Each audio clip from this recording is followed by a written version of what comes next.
Hello दोस्तों, random vibe 25 आज फिर से एक कहानी लेकर आई है आपके सामने। प्लीज़ मेरे को लाइक शेयर और सब्सक्राइब ज़रूर किया कीजिए कि मेरा भी हौसला बढ़े। ये कहानी है हम जैसी औरतों का। ऐसी औरत की कहानी है जिसने अपने सपने के लिए अपनी हिम्मत जुटाई।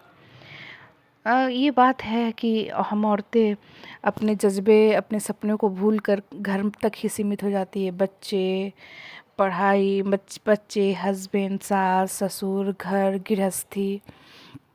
लेकिन कभी खुद के सामने आईने में जाके जब देखती है तो लगती है कुछ छूट रहा है, कुछ बीत रहा है, कुछ छूट रहा है। मेरे सपने हमेशा उसके दिल में एक रहता है कि मेरा सपना तो पीछे छूट गया है। अक्सर बातें करती है तो उसको याद आता है। ऐसे ही एक कहानी है हम जैसी औरतों के बीच की एक औरत का। उसका नाम होता है सुहानी। सुहानी एक औरत रहती है, वो भी अपने घर गृहस्थी के कामों में अपने आप पे ध्यान नहीं दे पाती है, अपने सपनों को भूल जाती है। क्या होता है कि मेरी इस कहानी में जो सुहानी रहती है उसने पहचान चारदीवारी में ही, अपने घर के अंदर ही अपने लिए एक पहचान खोजी है। इसीलिए हर औरतों को अपना सपना या और अपना जज्बा याद रखना चाहिए। सपने का कभी उम्र नहीं होता। अब जब चाहे, जब ज़िंदगी में सुबह हो, जब चाहे तब आप अपने सपने की शुरुआत फिर से कर सकते हैं, जैसे अभी मैं करना चाहती हूँ। इसके लिए मुझे पूरा सहयोग दे दोस्तों। एक कहानी है सुहानी की, जो घर के चार दीवारी में रहती है। अपना काम, अपने बच्चे, उसकी पूरी दुनिया वहीं रहती है।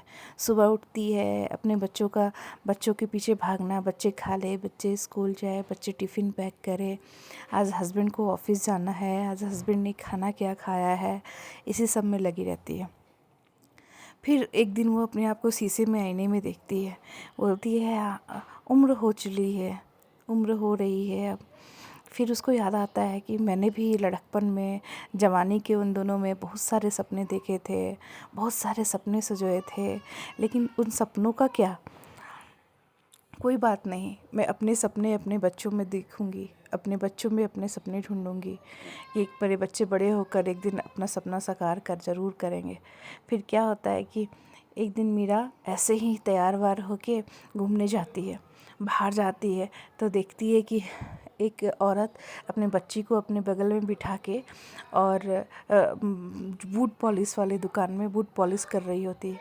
जब कोई नहीं आता है तो एक सलमा सितारा का कढ़ाई जड़ी से अपना काम फिर शुरू कर देती है। फिर जब कोई आता है तो बूट पॉलिश करने लगती है। मीरा और सुहानी, मतलब मीरा उसके बच्चे का नाम था।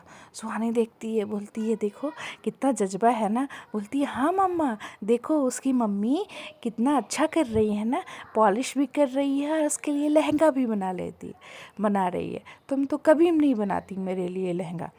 उसने अपने बच्चे को पलट कर देखा और मुस्कुरा दिया। शायद उन्हीं शब्दों ने उसको एक पहचान दिला दिया था। उसे लगा कि हाँ, अब मैं भी कुछ कर सकती हूँ, ये कर सकती है तो मैं क्यों नहीं।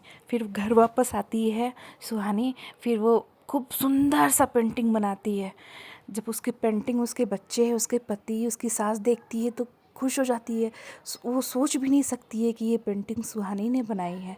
फिर क्या था, उसकी सासू माँ बोलती है, उसका हस्बैंड बोलता है कि तुम ऐसा करो, शाम का खाना हम लोग सब मिल के देख लेंगे, तुम शाम में 2 घंटे अपने पेंटिंग को दिया करो, तुम अच्छा सा कलरफुल अपने सपनों को जियो, खूब पेंटिंग में खूब सारे सपनों का कलर भरो। फिर क्या था, सुहानी को तो जैसे पंख मिल गए, सपनों का उड़ान मिल गया। उसने अपना पेंटिंग का काम शुरू कर दिया और खूब सुंदर सुंदर पेंटिंग बनाने लगी। और वो बहुत खुश हुई थी। उसके अंदर का आत्मविश्वास, सब कुछ एकदम बिल्कुल नए सिरे से जग गया था। अब उसे लग रहा था कि उसको जीने का एक नया मकसद मिल गया है।